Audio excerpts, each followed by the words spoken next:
Hey guys, welcome back to my channel Chinnagola official. ఇవాల్టి మన వీడియోలో వాల్ డెక్కర్కి యూజ్ అయ్యే క్రాఫ్ట్ మేకింగ్ వీడియోని చూసేద్దాం రండి. ఫస్ట్ నేనైతే ఒక కార్డ్బోర్డ్ని తీసుకున్నాను. నాకు కావాల్సిన షేప్ అండ్ సైజ్ని స్కేల్తో మెజర్ చేసి కట్ చేసుకున్నాను. కట్ చేశాక నేనైతే 2 A4 షీట్స్ తీసుకొని ఆ కార్డ్బోర్డ్ని కవర్ చేశాను, ఫ్రంట్ అండ్ బ్యాక్ సైడ్స్. ఇక్కడ మన కార్డ్బోర్డ్ని వైట్ పేపర్ మీద ప్లేస్ చేశాక ఎక్స్ట్రాగా ఉన్న పార్ట్ని కట్ చేసుకొని గమ్ యూస్ చేసి బ్యాక్ సైడ్కి ఫోల్డ్ చేసి కవర్ చేసుకోవాలి.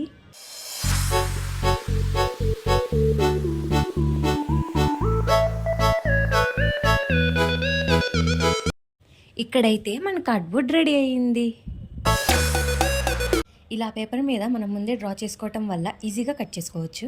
నేనైతే ఇప్పుడు ఒక కలర్ A4 షీట్ తీసుకున్నాను. ఆ కలర్ A4 షీట్ నుంచి ఒక చిన్న స్క్వేర్ని అయితే కట్ చేసుకున్నాను. A4 షీట్ని ఒక సైడ్ ఫోల్డ్ చేసి దాని మీద మనకు కావాల్సిన షేప్ డ్రా చేసుకొని కట్ చేసుకుంటే నేనైతే బటర్ఫ్లై డ్రా చేసుకున్నాను. ఆ షేప్ నాకు పర్ఫెక్ట్గా వచ్చింది.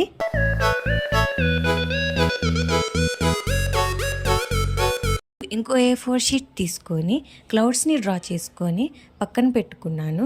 అలాగే ఇంకొక కలర్ A4 షీట్ తీసుకొని దానిలో నుంచి ఒక చిన్న స్క్వేర్ని కట్ చేసి దాన్ని 2 టైమ్స్ ఫోల్డ్ చేసి ఒక పెటల్ డిజైన్ని డ్రా చేసుకొని కట్ చేసుకుంటే మనకి ఫ్లవర్ అయితే ఫామ్ అవుతుందండి.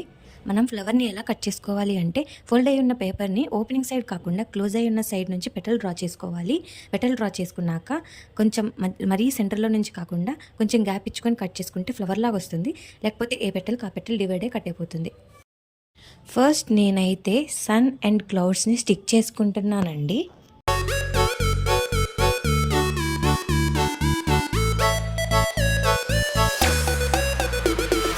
అయితే ఇప్పుడు గ్రాస్ కోసం డార్క్ గ్రీన్ కలర్ యూస్ చేస్తున్నానండి. దాన్ని గ్రాస్ షేప్లో కట్ చేసుకొని కార్డ్బోర్డ్ మీద పేస్ట్ చేసుకున్నానండి.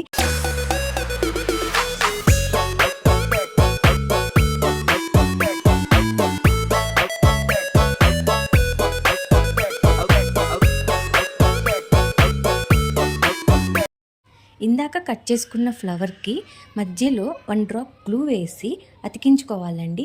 ఎందుకు అలా చెప్తున్నానంటే మొత్తం స్ప్రెడ్ చేసి అతికిస్తే అది చూడటానికి అంత బ్యూటిఫుల్గా కనిపించదు.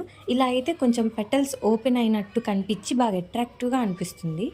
దాని తర్వాత నేనైతే రంగోలీ కలర్స్ అవన్నీ తీసుకొని కొంచెం ఫ్లవర్స్, బటర్ఫ్లై, ఇంకా క్లౌడ్స్, సన్ అన్నిటి మీద పెయింట్ చేశానండి. ఎందుకంటే ఇంకా బాగా అట్రాక్టివ్గా కనిపించాలి అని.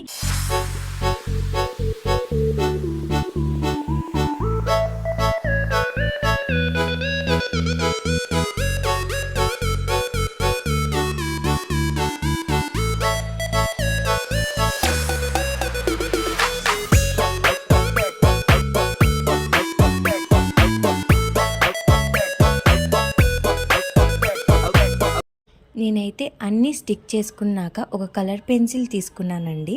కలర్ పెన్సిల్ తీసుకొని నాకు వచ్చిన కొన్ని డ్రాయింగ్స్ని నేను గీసానండి. ఎందుకంటే ఆ డ్రాయింగ్స్ వల్ల ఇంకా కొంచెం బాగా కనిపిస్తుందని.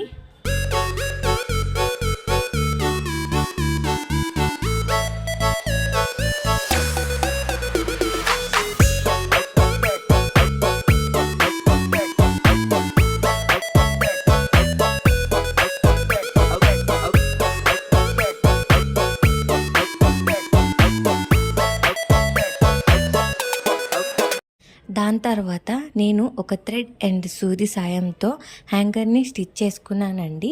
ఇదంతా అయిపోయినాక మనం వాల్కి పెట్టి చూస్తే మన డెకార్ రెడీ అయ్యింది.